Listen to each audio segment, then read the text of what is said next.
Bertemu kembali, tim SAR gabungan menemukan bangkai KM Putri Sakinah, kapal wisata yang tenggelam di perairan Pulau Padar, Labuan Bajo, Nusa Tenggara Timur pada akhir Desember 2025 lalu.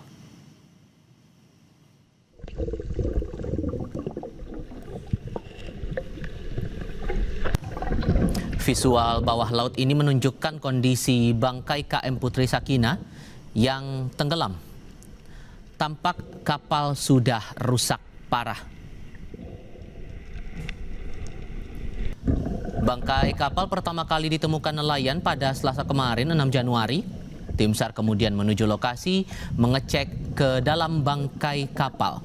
Hasilnya, dalam bangkai kapal ini tim SAR gabungan mengevakuasi satu jenazah korban tenggelam.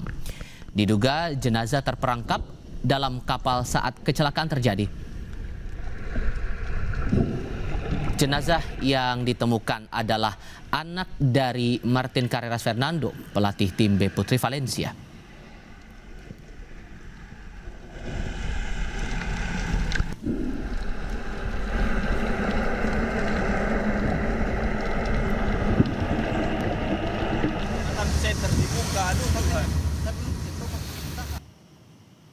Tim SAR gabungan kembali melakukan pencarian satu korban hilang insiden tenggelamnya kapal motor Putri Sakinah di Labuan Bajo.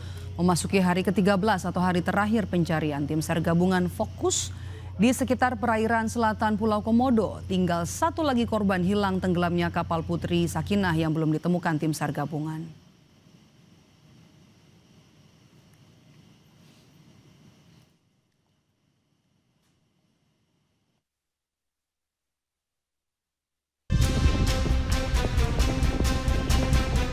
Inilah detik-detik saat tim SAR gabungan menemukan satu lagi jenazah korban kapal tenggelam di perairan Labuan Bajo, Nusa Tenggara Timur. Tim SAR berhasil menemukan jenazah ini pada hari ke-10 pencarian, yaitu pada hari Minggu lalu. Korban langsung dievakuasi untuk dilakukan proses identifikasi oleh tim DVI Polres Manggarai Barat di RSUD Komodo. Dari hasil identifikasi, korban adalah Martin Carreras Fernando, pelatih tim B wanita Valencia. Betul, itu adalah salah satu dari korban yang mengalami kapal tenggelam KM Putri Sakinah 2 yang terjadi pada tanggal 26 Desember 2025. Dari hasil identifikasi yang disampaikan itu atas nama Martin Carreras Fernando, di mana jenis kelamin laki-laki dengan umur 44 tahun. Dengan temuan ini, tim SAR pun kembali memperpanjang masa operasi SAR di Labuan Bajo, Nusa Tenggara Timur selama 3 hari. Hasilnya, tim SAR gabungan pun berhasil mengevakuasi satu lagi jenazah dari dalam bangkai kapal yang ditemukan sejumlah nelayan di sekitar perairan Pulau Komodo pada Selasa sore. Hingga hari ke-13 pencarian, 3 warga negara Spanyol korban kapal tenggelam di perairan Labuan Bajo sudah ditemukan. Saat ini, tim SAR gabungan masih berusaha mencari satu lagi korban yang dinyatakan hilang. Tim Liputan, Kompas TV. Masih ada satu lagi warga negara Spanyol yang merupakan anak dari pelatih Valencia Putri yang hingga kini belum ditemukan. Bagaimana update pencariannya hingga petang ini kita tanyakan langsung kepada Gubernur NTT Melquiades Lakalena. Selamat petang Pak Gubernur dengan Maidop. Selamat petang. Oke. Ini jadi hari terakhir ya Pak, hari ke-13. Bagaimana update pencarian sampai dengan petang ini? Tadi saya masih mengecek juga teman-teman yang di lapangan. Sampai dengan tadi yang tersisa satu korban yang belum ditemukan. Tadi pencarian dilakukan sampai dengan tadi sore belum menemukan korban, dan sekarang ini lagi dilakukan rapat oleh teman-teman di lapangan. Pak Fatur sebagai komandan lapangan, kepala Basarnas bersama dengan semua tim lagi merapatkan untuk melanjutkan rencana operasi ke depan. Bisa jadi mungkin tambah lagi mungkin 1-2 hari ke depan masih akan ada rencananya, masih ada kelanjutan operasi nanti setelah keputusan nanti dari rapat sore hari ini. Jadi diperpanjang 1 hari ya Pak? Masih kita tunggu keputusan. Ini memang masih dirapatkan antara perpanjangan sekitar 1 atau 2 hari ke depan lagi. Oke, bicara soal kendala, kendalanya yang dihadapi oleh tim di lapangan apa saja Pak di hari terakhir ini? Yang pasti kan karena penemuan jenazah yang kemarin atau korban yang kemarin kan itu terjadi sudah juga bergeser dari radius titik awal ketika terjadi kapal tenggelam. Dan sekali lagi karena arus memang yang dilaporkan oleh teman-teman, arus di bawahnya itu memang cukup kuat sehingga diperkirakan posisi kapal ataupun nanti yang korban ini pasti akan ada pergeseran. Nah kemarin dan hari ini itu dipusatkan di sekitar Pulau Komodo dan belum ditemukan. Nah tapi nanti sekali lagi kami tunggu nanti hasil rapat sore hari ini tentang kepanjangan waktu operasinya apakah 1 hari ke depan, dan nanti lokasi pencarian pasti akan lebih difokuskan dengan data posisi kapal terakhir yang bisa diperkirakan ada di mana gitu. Yang kemarin 1 jenazah ditemukan di bangkai kapal, apakah artinya ini korban tidak bisa keluar atau menyelamatkan diri pada saat kejadian? Dan nanti keterangan resmi biar nanti oleh pihak otoritas terkait ya.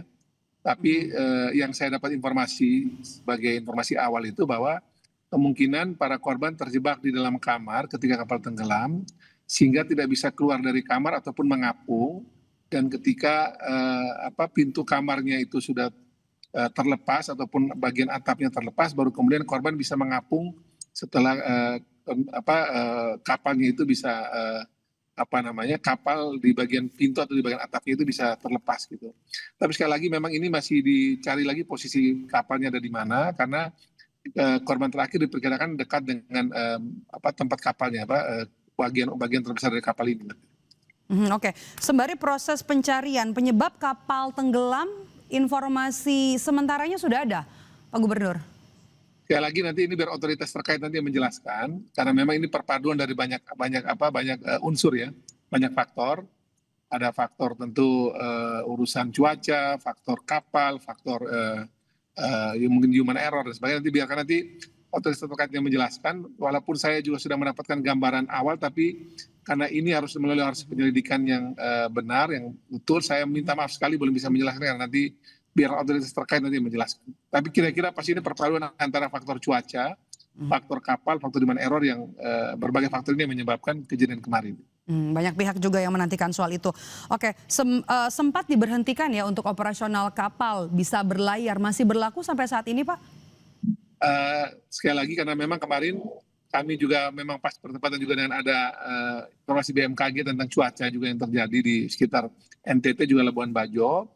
Jadi saya juga sekali lagi berterima kasih kepada seluruh masyarakat Manggarai Barat, para teman-teman pengusaha pariwisata, terutama wisata bahari, yang dengan sukarela memang memberikan kesempatan kepada tim untuk bekerja dengan baik tanpa ada kegiatan wisata bahari hari-hari ini.